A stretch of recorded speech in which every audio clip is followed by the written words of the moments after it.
Friends, welcome my YouTube channel. તો મિત્રો, અમે અત્યારે સાવરકુંડલાથી ભરૂડી આશ્રમ છે ગોંડલ રોડ ઉપર. તો ગોંડલથી 20 કિલોમીટર દૂર છે. તો અત્યારે અમે ત્યાં પહોંચી ગયા છીએ આશ્રમમાં. બાપા સીતારામ આશ્રમ, ભરૂડી, ગોંડલ હાઈવે રોડ. અહીંથી રાજકોટ 20 કિલોમીટર દૂર થાય છે. તો પાછળની સાઈડમાં તમે જોઈ શકો છો કે જો અત્યારે વાતાવરણ એકદમ વરસાદ છાયું વાતાવરણ થઈ ગયું છે. વરસાદ ક્યારે આવે એ બહુ કાંઈ નક્કી રહેતું નથી, કારણ કે અત્યારે જો વીજ સાથે અને ગરજણા પર અત્યારે ગૌશાળામાં જે ઘણી જગ્યા ઘણી બધી ગાયો પણ રાખવામાં આવેલી છે, નાના નાના વાછડાઓ છે. તો ચાલો આપણે ડાયરેક્ટ જઈએ ગાયો પાસે.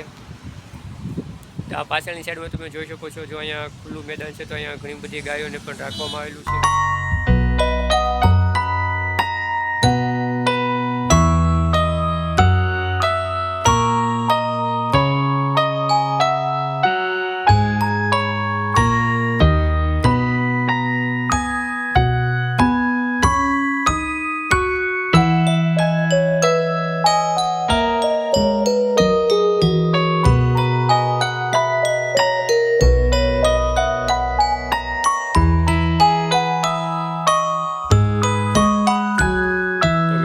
ગાયો માટે જો ચારો છે, તો ઘાસચારો પણ આવી ગયો છે, તમે જોઈ શકો છો.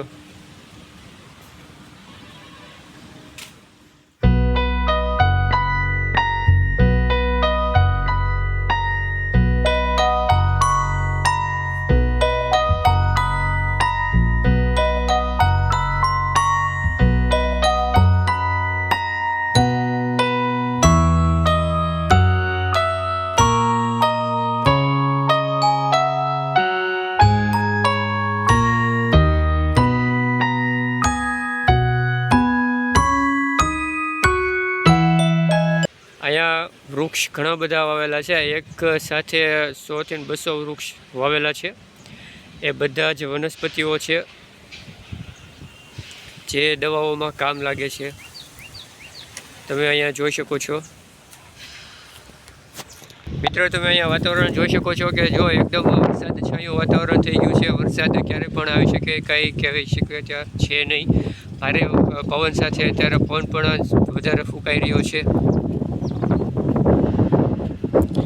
ત્યાર પછી આ છે અંદરની સાઈડમાં ગાયો હોય છે, તો ગાયને રાખવા માટેનું તમે અહીંયા જોઈ શકો છો. ત્યાર પછી આ એક ખુલ્લો વાડો છે, તો ત્યાં ગાયોને રાખવામાં આવે છે. ઘણી બધી ગાયો હોય તો અહીંયા રાખવામાં આવે છે, અને ચારોને અહીંયા રાખવામાં આવે છે. ત્યાર પછી અહીંયા પણ ગાયો રાખવામાં આવેલી છે.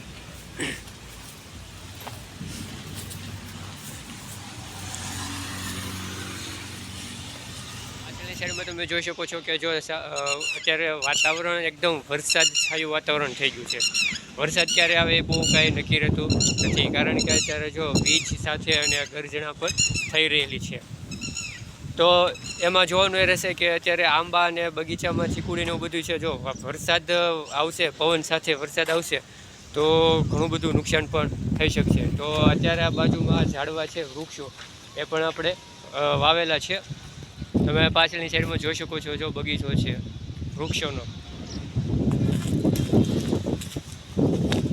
અહીંયા ઘણી બધી વનસ્પતિ છે અને ઘણા બધા વૃક્ષો પણ વાવેલા છે. તો ત્યાર પછી હવે જે આંબા, ચીકુડી અને રાવણાને છે, તો ત્યાં હવે આપણે જવાનું રહેશે. તો બન્યા રહેજો વિડીયોમાં લાસ્ટ સુધી. વિડીયો પસંદ આવે તો લાઇક, શેર. બગીચામાં આવી ગયા છે ઓલરેડી. તો અહીંયા ચીકુડી, દાડમ ને જામફળ ને ઘણું બધું ફ્રૂટ પણ વાવેલા છે. આ આપણે જોઈ શકીએ અહીંયા તો સીતાફળી છે, તો પણ અત્યારે સીતાફળી સિઝન નથી.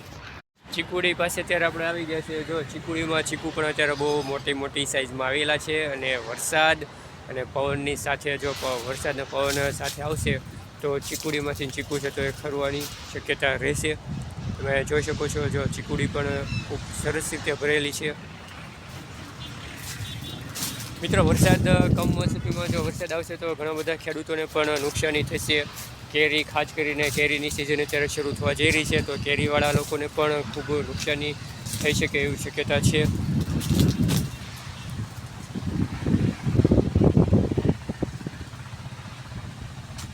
તો મિત્રો, અહીંયા અત્યારે જો તમે જોઈ શકો છો કે આંબામાં કેરી ઘણી બધી આવેલી છે, પણ વરસાદ અને પવનના કારણે કેરી છે તો ખરવાની શક્યતા રહેશે ખરો.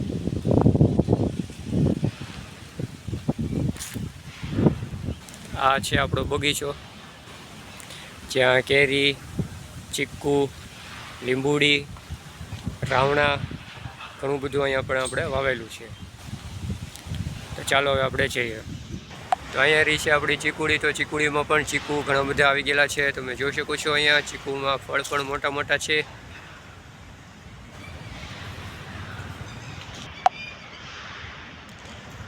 જુઓ એકદમ મોટા ચીકુ છે અને ચીકુડી આખી ભરપૂર ભરેલી છે. પણ વરસાદ ને પવનના કારણે ખરવાની શક્યતા પણ પૂરેપૂરી રહેલી છે. તો ફરી વખત મળશું નવા વિડીયો સાથે, નવા અંદાજ સાથે. ત્યાં સુધી જય હિન્દ, વંદે માતરમ.